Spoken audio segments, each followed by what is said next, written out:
Dr. Ethan Walsh rubbed his tired eyes and glanced at the chronometer display floating above his workstation in the Harmony Station archives. 3 hours past his scheduled shift end, and he was still cataloging alien cultural artifacts that had been gathering dust in storage for months. The Xenolinguistic department was understaffed as usual, leaving him to sort through boxes of manuscripts, data tablets, and communication devices from dozens of different species. He was reaching for what appeared to be another standard academic text when his fingers encountered something unexpected, a collection of delicate, bioluminescent pages bound together with what looked like crystallized plant fibers. The material felt organic, almost alive, with a faint warmth that suggested it was more than simple paper. Interesting, Ethan murmured, settling the bound pages under his desk lamp for closer examination. The script covering the luminescent sheets was elegant and flowing, written in what appeared to be a combination of pictographic symbols and phonetic characters. The writing style was distinctly artistic, with flourishes and decorative elements that suggested personal expression rather than academic formality. Ethan activated his translation software and began scanning the first page, assuming this was another language sample left by one of the station's many visiting researchers. The initial results were puzzling. The linguistic algorithms identified the base language as Zephyrian, but the syntax and emotional markers were far more complex than typical academic or commercial communications. As the translation began to appear on his secondary monitor, Ethan realized he wasn't reading a research document at all. Cycle 247, Station Day 15 *. I tried to join the quantum mechanics study group again today. Dar. Vextar said they were full, but I could see 3 empty seats through the conference room's transparent walls. I suppose my empathic abilities make them uncomfortable. They probably think I'm reading their emotions without permission, when all I want is to study alongside beings who share my passion for understanding the universe's fundamental structures. Ethan's stomach clenched as the implications hit him. This wasn't a research document, it was someone's private diary. The delicate pages he'd been handling contained intimate thoughts, personal struggles, private pain that was never meant for outside eyes. He should stop reading immediately. Should return the diary to wherever he'd found it, pretend he'd never seen it, never violated someone's privacy so completely. But as his eyes moved to the next translated passage, he found himself unable to look away. The professors speak to me differently than they do to other students. Dar. Harrison slows his speech when addressing me, as if I might not understand complex theoretical concepts. Yesterday, when I offered an alternative interpretation of the Heisenberg-Kepler principle, he smiled and said it was interesting for someone from my background. I wanted to tell him that Zephyrian scientists were exploring quantum consciousness theory before his species achieved spaceflight, but what would be the point? They see emotional expression as intellectual weakness. Ethan felt a cold recognition as he read the name. Dr. Harrison was the head of the theoretical physics department, a colleague he'd worked with on several translation projects. The description of his patronizing behavior was uncomfortably believable, and it painted a picture of academic discrimination that Ethan had never noticed or considered. Sometimes I wonder if my presence here is making things worse for future Zephyrian students. If I fail, if I prove unable to meet their standards, will they use my inadequacy as evidence that my people aren't suited for advanced scientific research? The weight of representing an entire species is crushing. I can't just be mediocre, I have to be exceptional, or I validate every prejudice they hold about us. The entry was signed with a flourish that the translation software rendered as Kira Seth.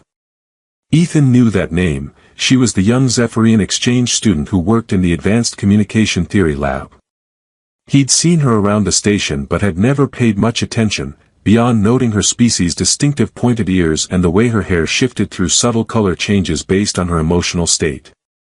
Now, reading her private thoughts, he realized how completely he'd failed to see her as an individual rather than simply another alien researcher among the station's diverse population. Against his better judgment, Ethan continued reading, drawn deeper into a record of experiences that revealed layers of discrimination and isolation he'd been blind to. Kira Seth wrote about studying twice as hard as her peers to achieve the same recognition, about eating meals alone because other students found Zephyrian dietary requirements strange, about hiding her natural empathic responses because emotional expression was viewed as unprofessional in academic settings. Cycle 251, Station Day 19 *. Dr. Walsh presented his paper on cross-species linguistic evolution today. His insights into how emotional context shapes meaning across different communication systems were brilliant. I wanted to ask about the implications for empathic species, since we experience language on multiple sensory levels simultaneously, but I couldn't find the courage. He would probably think I was trying to make everything about my own species, rather than contributing genuine academic insight, *. Ethan stared at his own name on the screen, feeling a mixture of surprise and shame. Kira Seth had been at his presentation, had wanted to engage with his research, but had felt too intimidated or unwelcome to speak up. How many other valuable perspectives had been lost because students like her felt unable to participate fully in academic discourse? I've been thinking about Dr. Walsh's work on empathic linguistics. If I could build on his theories about emotional context in cross-species communication, I might be able to develop a framework for understanding how empathic abilities could enhance rather than compromise scientific objectivity. The idea excites me, but I know better than to approach him directly. He's probably too busy with important research to waste time on questions from a Zephyrian student, *. The irony was almost painful. Here was a student with insights that could revolutionize his own research field, but she felt too marginalized to make contact. Ethan thought about all the times he'd complained about the lack of fresh perspectives in xenolinguistics, never realizing that valuable contributions were being silenced by the very academic culture he participated in without question. He continued reading, each entry revealing new dimensions of Kira Seth's isolation and brilliance. She wrote about groundbreaking theories on empathic communication networks, about innovative approaches to interspecies understanding, about discoveries that could reshape galactic diplomacy. But she also wrote about loneliness, about doubt, about the constant exhaustion of proving her worth in an environment that viewed her existence as an interesting anomaly rather than a valuable contribution. Cycle 256, Station Day 24 *. I overheard Dr. Harrison and Dr. Vextar discussing the empathy problem in scientific research today. They were debating whether emotional sensitivity makes certain species unsuitable for objective analysis. I wanted to scream that empathy isn't the opposite of objectivity, it's a different kind of data, a way of understanding complex systems that pure logic can't access. But who would listen to me? I'm just the emotional alien who doesn't belong in serious academic discourse, *. Ethan closed the translation program and sat back in his chair, feeling like he'd been punched in the stomach. For 3 hours, he'd been reading the private thoughts of someone whose pain and isolation he'd never bothered to notice, despite working in the same facility for over a year. The diary contained approximately 30 entries spanning the past 2 months of Kira Seth's time on Harmony Station. Each one revealed a brilliant mind struggling against systematic exclusion, a dedicated researcher fighting to be seen as more than the sum of her species' stereotypes, a young being carrying the weight of representation while feeling utterly alone. Ethan looked at the bioluminescent pages spread across his desk, their soft glow seeming to pulse with the emotions that had been poured into them. He'd discovered Kira Seth's diary by accident, but that didn't absolve him of the responsibility that came with this knowledge. The question was, what should he do with what he'd learned? He could return the diary anonymously, pretend he'd never read it, go back to his comfortable ignorance about the discrimination happening right under his nose. That would be the safe choice, the one that protected both Kira Seth's privacy and his own peace of mind. But as he read through the entries one more time, seeing the pain and isolation documented in careful handwriting, Ethan realized that safety wasn't enough. Kira Seth's words had opened his eyes to injustices he'd been blind to potential that was being wasted, to a brilliant researcher who deserved better than the academic exile she'd been subjected to. He couldn't undo his accidental invasion of her privacy, but he could choose to let her words change him. He could decide to see what she'd shown him and act on it, even if that meant risking uncomfortable conversations and challenging systems he'd never questioned before. Ethan carefully gathered the diary pages, his mind already working on how to approach the delicate situation he'd stumbled into. Kira Seth had written her pain in the hope that someone, somewhere, might understand. She probably never imagined that someone would actually read those words, but now that he had, Ethan felt obligated to prove worthy of the trust she'd unknowingly placed in whoever might find her hidden thoughts. The young Zephyrian researcher had poured her heart onto bioluminescent pages, documenting her struggles and dreams with painful honesty. The least he could do was try to help rewrite the story she was living, to transform the isolation and discrimination she faced into something better. Even if that meant admitting his mistake and facing the consequences of learning someone's secrets without permission. For 3 days after discovering Kira Seth's diary, Ethan found himself observing the station's daily life with new eyes. He watched as she entered the main cafeteria each morning, her hair shifting to muted blues and grays that he now understood indicated subdued mood, and saw how other researchers unconsciously avoided sitting near her table. He noticed how conversations quieted when she approached, not from malice but from the awkward uncertainty that came when beings didn't know how to interact with someone they viewed as fundamentally different. Most disturbing of all, he began to see his own colleagues, people he'd worked with and respected for years, displaying the exact behaviors Kira Seth had documented in her private writings. Dr. Harrison's patronizing tone when addressing her, Dr. Vextar's subtle exclusion from research discussions, the way graduate students spoke over her during seminars as if her contributions were less valuable than those of other participants. It's not intentional, Ethan told himself as he watched yet another instance of casual discrimination. But intention, he was beginning to realize, mattered less than impact. The diary remained hidden in his quarters, its bioluminescent pages haunting his thoughts every time he tried to focus on his own research. He'd read through the entries so many times that he could recite entire passages from memory, each one revealing new layers of Kira Seth's isolation and brilliance. His first attempt at intervention came during a weekly xenolinguistics seminar where Kira Seth was presenting her research on empathic communication patterns. Ethan had read her private thoughts about this presentation, knew how much preparation she'd put into it, how terrified she was that her emotional approach to linguistic analysis would be dismissed as unscientific. The correlation between empathic resonance and semantic accuracy suggests that emotional data provides crucial context for cross-species understanding, Kira Seth was explaining, her hair cycling through nervous greens and yellows as she faced the assembled researchers. When empathic beings process language, we're not just interpreting words, we're experiencing the speaker's emotional intention, which often carries as much meaning as the literal content. Dr. Harrison interrupted with his characteristic condescending smile. That's an interesting perspective, but how do we account for the subjective nature of emotional interpretation? Science requires objectivity, not feelings. Ethan watched Kira Seth's hair shift to the muted colors he'd learned indicated resignation and hurt. This was the moment she'd written about in her diary, the constant invalidation of her insights because they incorporated emotional data that other species couldn't access. Actually, Ethan interjected, rising from his seat with more force than necessary, Kira Seth's approach represents a significant advancement in our understanding of cross-species communication.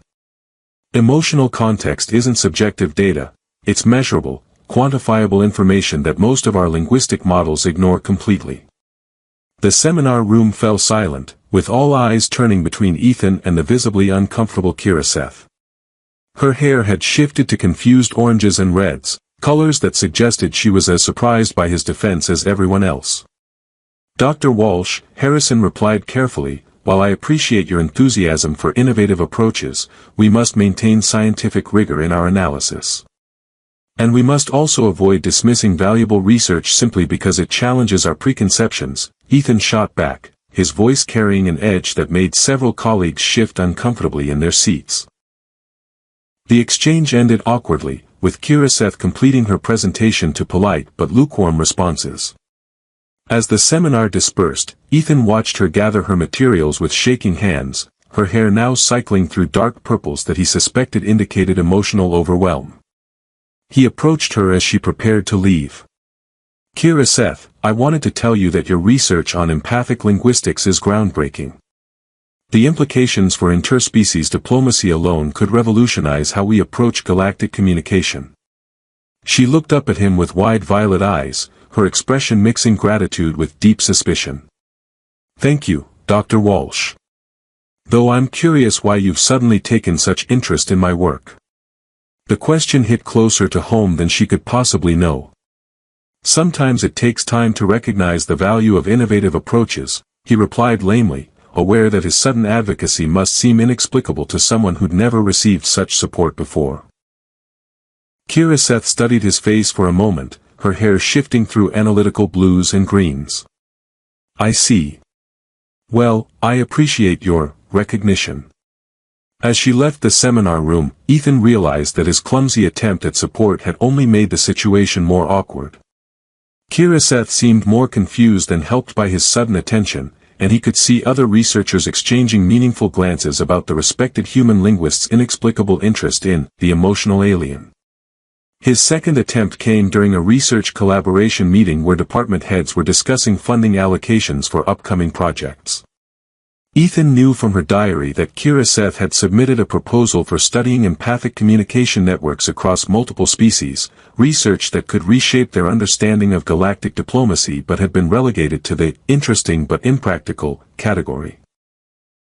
Before we finalize the budget, Ethan announced, surprising himself with his boldness, I think we should reconsider some of the proposals that were marked as secondary priority. Department Head Dr. Sarah Kim looked up from her data pad with raised eyebrows.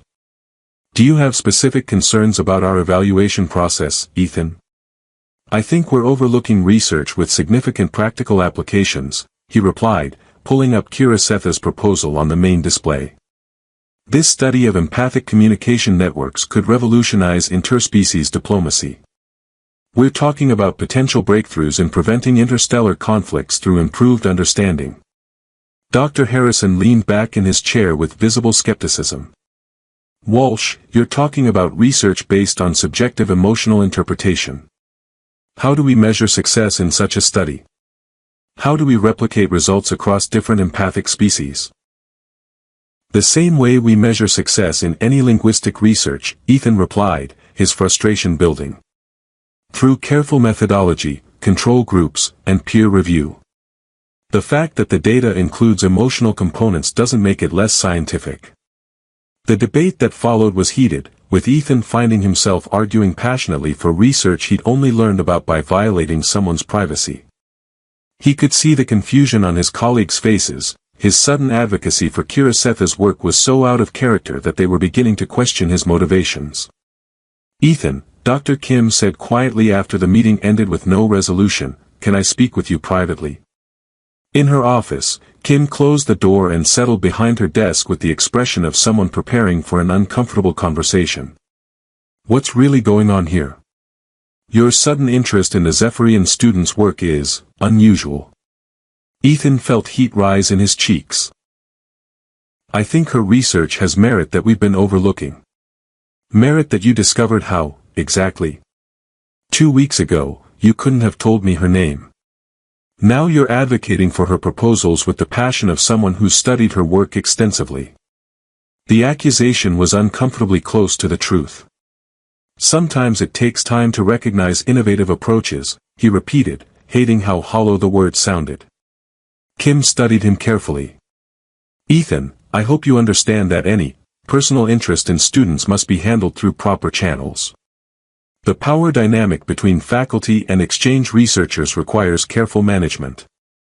The implication hit him like a slap. Sarah, this is about academic merit, not personal interest. Then prove it, she replied firmly. If you believe in her research, find ways to support it that don't make you look like you're playing favorites with an attractive young alien. Because right now, that's exactly how your behavior appears to everyone else. As Ethan left Kim's office, he realized that his well-meaning attempts to help had backfired spectacularly.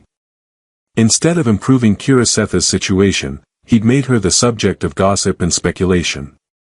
Worse, he'd positioned himself as someone whose motivations were suspect, undermining any future attempts to advocate for her work. That evening, He sat in his quarters staring at the bioluminescent diary pages, feeling like he'd failed the trust that Kira Seth had unknowingly placed in whoever might read her words. She documented her struggles with discrimination and isolation, hoping that someone might understand and help. Instead, his clumsy attempts at support had only created new problems for her to navigate. The next morning brought news that confirmed his worst fears. As he entered the cafeteria for breakfast, Ethan overheard a group of graduate students discussing the situation with obvious amusement. "Did you see how uncomfortable she looked when Walsh defended her yesterday?" one was saying. "The poor thing probably has no idea why he's suddenly so interested in her work. Maybe he's conducting research on empathic species," another suggested with a laugh. "Getting up close and personal with the subject matter. Or maybe he's just lonely," a third added. "Human men and their fascination with exotic aliens. It's almost cliché." Ethan felt sick listening to the casual cruelty of their speculation. His attempts to help had not only failed, they'd made Kira Seth's position worse by turning her into the subject of gossip and inappropriate speculation about his motivations. Across the cafeteria, he could see Kira Seth sitting alone at her usual table, her hair cycling through the dark colors that indicated distress. She was picking at her food without appetite, clearly aware of the attention and whispered conversations surrounding her. As Ethan watched her struggle with the consequences of his misguided interventions, he realized that good intentions weren't enough.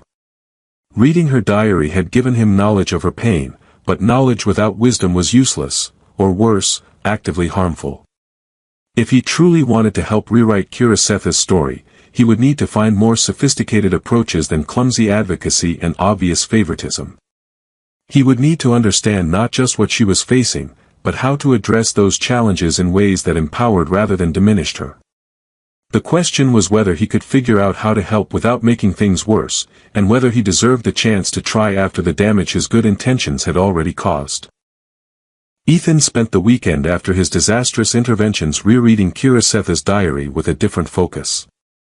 Instead of simply absorbing her pain, he began analyzing her actual research interests, her theoretical frameworks, and the innovative approaches that she'd developed in isolation. The picture that emerged was of someone whose work could genuinely revolutionize their field, if only she could get the recognition and support that her ideas deserved. The key insight came from one of her later entries, where she'd written about her theories on empathic communication networks. "If I could prove that empathic abilities enhance rather than compromise scientific analysis, I might change how the Academy views emotional intelligence in research. But I need data, collaborative opportunities, and institutional support, things that feel impossible to obtain when most of my colleagues see me as an interesting specimen rather than a fellow researcher." Ethan realized that his previous attempts had focused on defending Kira Seth rather than promoting her work. He'd been trying to protect her from discrimination instead of creating opportunities for her brilliance to shine on its own merits. What she needed wasn't a champion fighting her battles, but strategic support that would allow her achievements to speak for themselves. His new approach began with a careful review of upcoming academic conferences and research opportunities. The annual symposium on interspecies communication was accepting abstract submissions, and Ethan knew that Kira Seth's work on empathic linguistics would be perfectly suited for their main track. But instead of encouraging her to submit directly, which might seem like more unwanted attention, he decided to approach the conference organizers through professional channels. Dr. Martinez, Ethan said, contacting the symposium's program chair through official academic networks, "I wanted to bring to your attention some groundbreaking research being conducted at Harmony Station. We have a young researcher whose work on empathic communication networks could reshape how we understand cross-species linguistic patterns." "Interesting," Dr. Martinez replied during their video call. "Can you send me some details about this research?" "I'll have the researcher submit her work directly," Ethan said carefully, "but I wanted to give you advance notice that this is exactly the kind of innovative approach your symposium is known for promoting." Over the following week, Ethan orchestrated similar conversations with journal editors, research foundation program officers, and academic collaborators across the galaxy. Never mentioning Kira Seth's species or the discrimination she faced, he focused exclusively on the merit of her research and its potential applications. The results began to manifest within days. Kira Seth received an invitation to submit to the symposium, a request for a detailed research proposal from the Galactic Institute for Advanced Communication Studies, and interest from 3 different academic journals in publishing her theoretical frameworks. Ethan watched from a distance as her hair began shifting to brighter colors, hopeful yellows and excited greens that indicated her growing confidence as the academic world started recognizing her contributions. But he was careful to maintain his distance, avoiding any behavior that might reignite speculation about his motivations. His next strategic intervention came when he learned about a communication crisis developing between the Andrarian Federation and the Centauri Collective. The 2 species had been negotiating a trade agreement for months, but cultural misunderstandings kept derailing their discussions. The Andrarians communicated through complex harmonic patterns that carried emotional subtexts, while the Centaurians relied on logical discourse that ignored emotional context entirely. Ethan saw an opportunity to demonstrate the practical applications of Kira Seth's research without obviously promoting her. He submitted a proposal to the diplomatic corps suggesting that empathic communication specialists might help resolve the deadlock by bridging the gap between emotional and logical communication styles. The solution to the Andrarian-Centauri communication breakdown, Ethan wrote in his proposal, may lie in understanding how emotional context affects meaning transmission across species with different communication paradigms. Research conducted at Harmony Station suggests that empathic analysis could provide the missing link between harmonic emotional expression and logical discourse patterns. The diplomatic corps response was immediate and enthusiastic. Within hours, they were requesting detailed information about the research and asking for recommendations about which specialists might be qualified to assist with the negotiations. Ethan forwarded the request to Dr. Kim with a carefully neutral message. The diplomatic corps is looking for researchers specializing in empathic communication analysis. I believe we have someone on station whose work directly addresses this need. 2 days later, Kira Seth received an official invitation to serve as a consultant on one of the most high-profile diplomatic missions of the year. Ethan watched her reaction from across the research lab, seeing her hair cycle through disbelieving blues before settling into determined golds as she accepted the challenge. The transformation in how their colleagues viewed her was immediate and dramatic.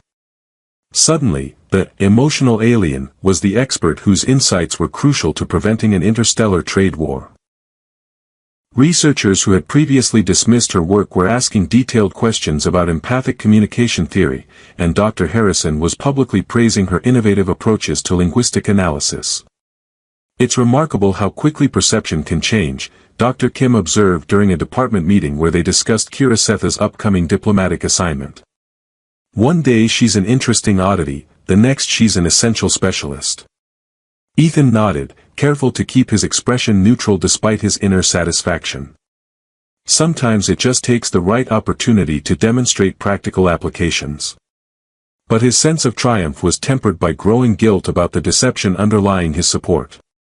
Every success Kira Seth achieved felt tainted by the knowledge that his advocacy was based on information he'd gained by violating her privacy. The more recognition she received, the more he felt like a fraud taking credit for promoting someone whose worth he'd learned about through accidental espionage. The crisis of conscience reached its peak when Kira Seth approached him after a department seminar, her expression mixing gratitude with confusion. Dr. Walsh, she said, her hair cycling through thoughtful purples and blues, I wanted to thank you for whatever you've been doing to support my research. I know you've been recommending my work to various institutions, even though you've never actually read any of my papers or collaborated with me directly. Ethan felt his stomach drop. What makes you think I've been recommending your work? Because 3 different conference organizers mentioned receiving enthusiastic endorsements from Dr. Walsh at Harmony Station, she replied with a slight smile. And because the diplomatic corps specifically cited research conducted at Harmony Station that matches my theoretical frameworks exactly. She studied his face with the analytical intensity he'd seen her apply to her research. What I can't understand is why. You've never shown interest in my work before, and you certainly haven't had access to my detailed research to know whether it's worth promoting. So either you're taking remarkable risks by endorsing research you haven't evaluated, or... Ethan prompted, though he suspected he knew where her logic was leading. Or you know more about my work than you should, Kiraseth finished quietly. The question is how. The moment stretched between them like a chasm that could either be bridged through honesty or widened by continued deception. Ethan realized that his strategic support, however successful, had created a situation that demanded truth. Kiraseth was too intelligent to be fooled by vague explanations, and too principled to accept help that came from questionable sources. "There's something I need to tell you," he said finally, his voice barely above a whisper. "But not here. Could we speak privately?" Kiraseth's hair shifted to wary oranges and reds, but she nodded. "My quarters, 2000 hours. And Dr. Walsh? Whatever you need to tell me, I hope you're prepared for the consequences of having kept it secret this long." As she walked away, Ethan realized that his efforts to rewrite Kiraseth's story had brought them to a moment where his own story would have to be rewritten as well. The question was whether the truth about how he'd learned to see her worth would destroy the trust and respect they'd built, or whether honest confession might become the foundation for something stronger than strategic support. Either way, the time for operating from the shadows was over. If he truly wanted to help Kiraseth claim her rightful place in their academic community, he would have to risk admitting how he'd learned about her struggle in the first place. The young Zephyrian had written her pain hoping someone might understand. Soon, she would discover that someone had indeed read her words, and that her trust in an unknown reader had been both violated and honored in ways she never could have imagined. Ethan stood outside Kiraseth's quarters at exactly 2000 hours, the bioluminescent diary pages tucked inside a protective case that felt heavier than its actual weight suggested. 3 months ago, he'd been a comfortable xenolinguist focused on his own research, blissfully unaware of the discrimination happening under his nose. Now he was about to confess to an invasion of privacy that had accidentally sparked a transformation in someone else's life. When the door slid open, Kiraseth gestured him inside with movements that seemed more resigned than welcoming. Her quarters were smaller than his own faculty accommodations, but she'd made the space distinctly personal with crystalline art pieces that caught and refracted light in patterns that probably held meaning for Zephyrian sensibilities. Her hair was cycling through muted blues and grays, colors that he'd learned indicated serious contemplation mixed with apprehension. "Please, sit," she said, indicating a chair across from her small workspace. "And Dr. Walsh? Whatever you're about to tell me, I prefer complete honesty.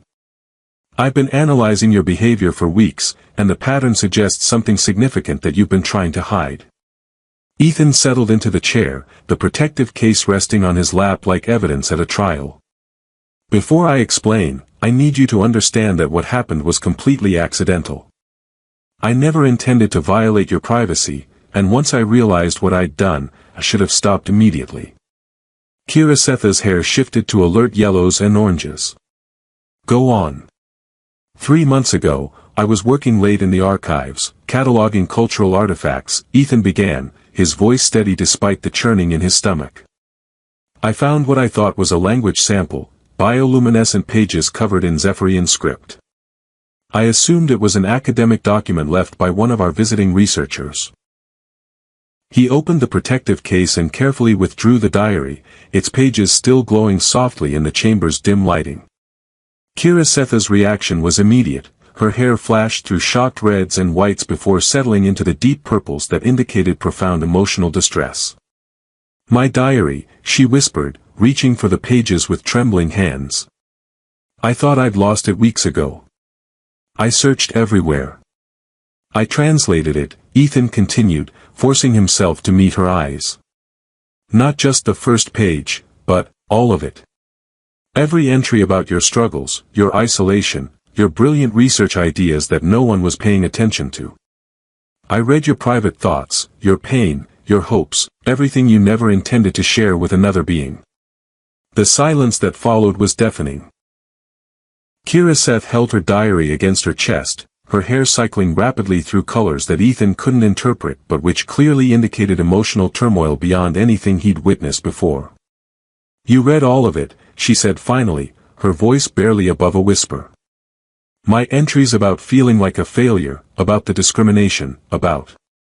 She looked up at him with eyes that held a mixture of betrayal and dawning understanding. About you. Ethan nodded miserably. About my presentation on empathic linguistics, about wanting to ask questions but feeling too intimidated. About your theories that could build on my research. That's when I realized how completely I'd failed to see what was happening around me. So you decided to help, Kira Seth said, her tone unreadable. To assuage your guilt by becoming my secret champion.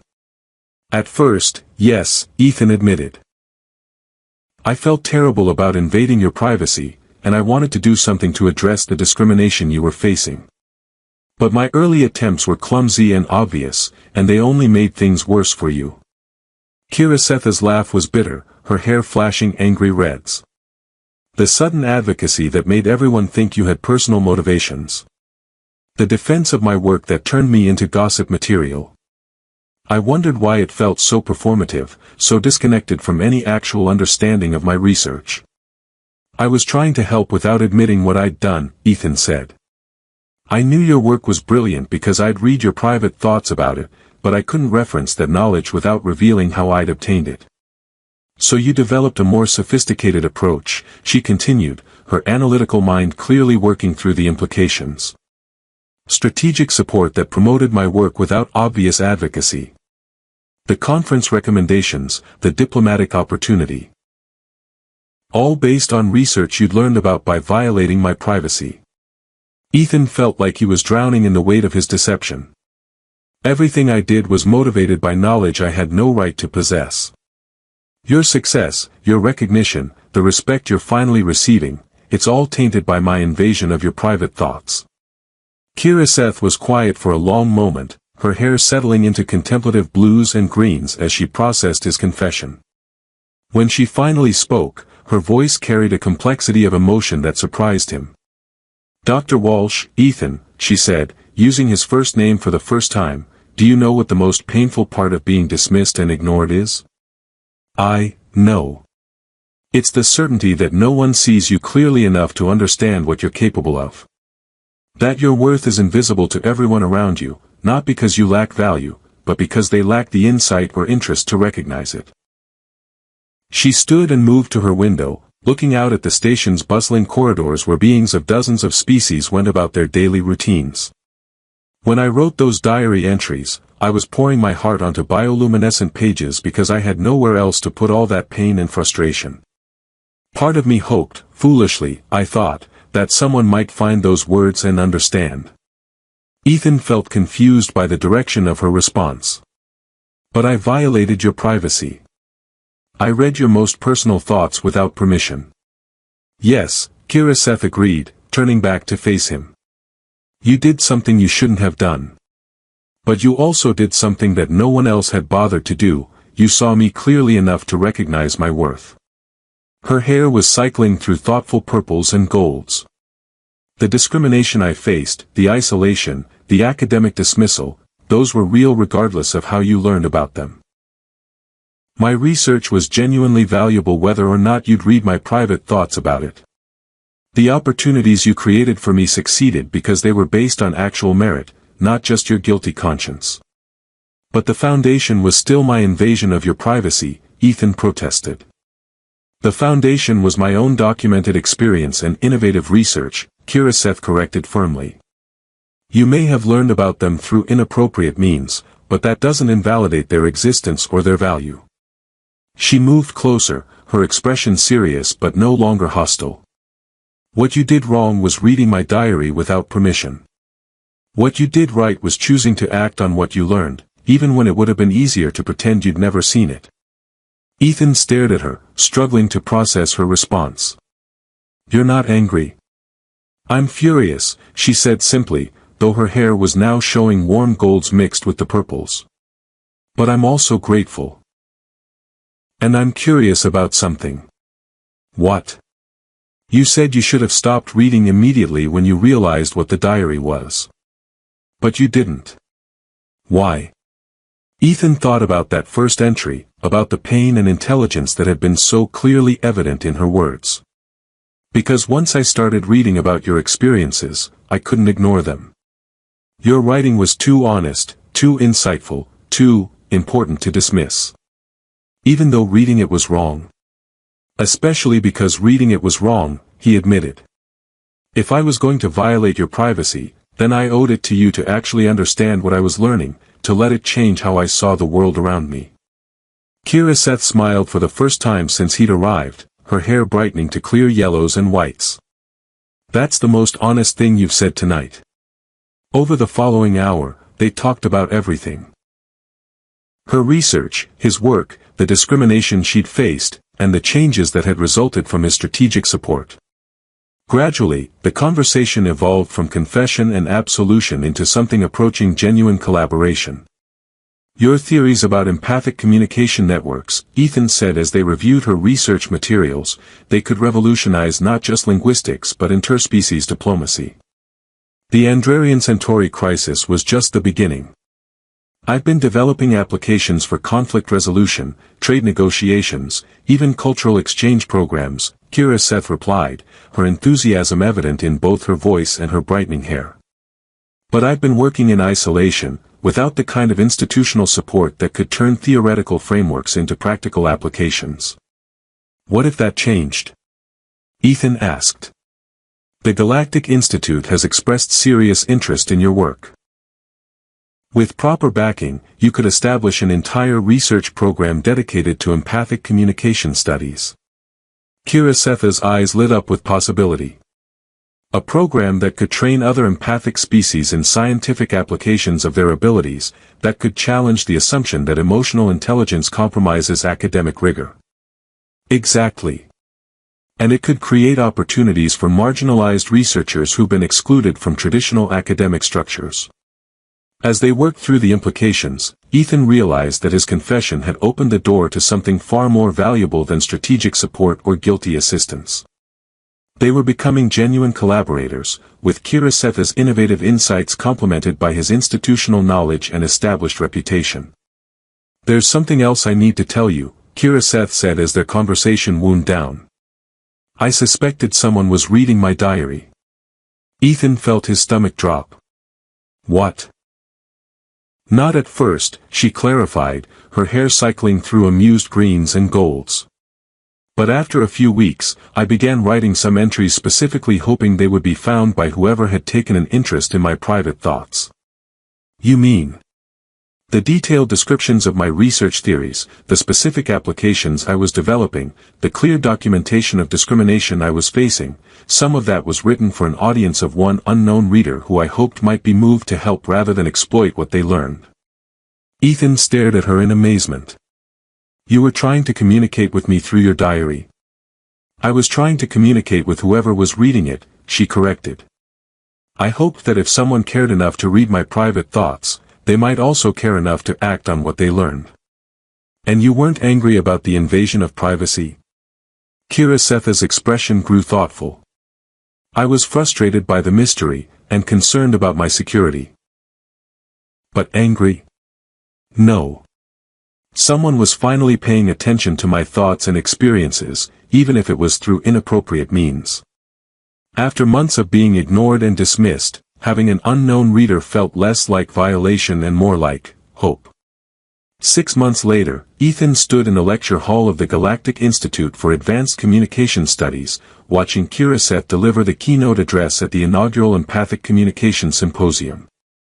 Her hair blazed with confident golds and vibrant blues as she presented research that was already reshaping how the galaxy understood interspecies relations. The young Zephyrian who had once eaten alone in station cafeterias was now the director of the galaxy's first research institute dedicated to empathic communication studies.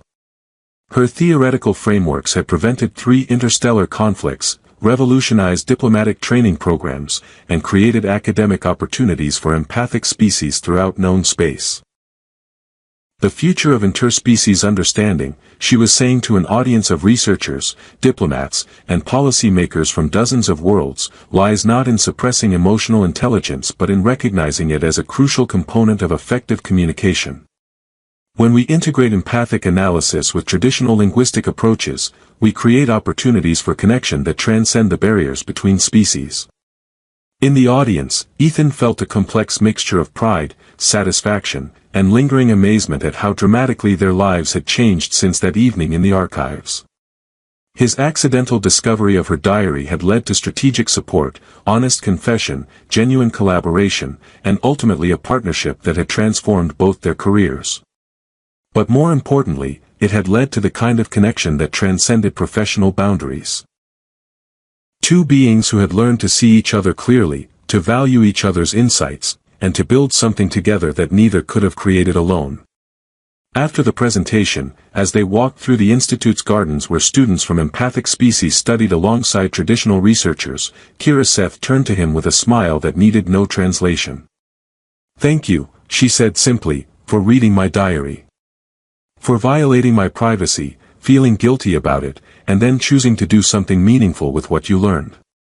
"Thank you," Ethan replied, "for writing your truth so honestly that even an accidental reader couldn't ignore it. And for trusting that whoever found those words might choose to honor rather than exploit them."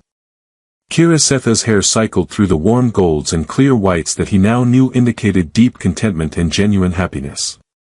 "Some stories," she said, "need to be rewritten. But the best revisions come from collaboration between someone willing to tell the truth and someone willing to hear it." As they continued their walk through gardens where beings of all species worked together to understand the complex beauty of interspecies communication, Ethan reflected on the journey that had brought them here. He had read her diary by mistake, learned her secrets without permission, and then spent months trying to rewrite her story through strategic support and careful advocacy. But in the end, the most important transformation had come from the simplest choice of all, the decision to tell the truth about what he'd learned and trust that honesty might create something better than the deception that had protected them both from difficult conversations. Kira Setha's diary had begun as a record of pain and isolation. Now it served as the foundation document for research that was changing how the galaxy understood the value of emotional intelligence in scientific inquiry. Her private words had become the catalyst for public change, proving that sometimes the most personal struggles can inspire the most universal solutions. And sometimes, the person who accidentally discovers your hidden pain might become the partner who helps you transform that pain into purpose, isolation into connection, and private truth into public triumph.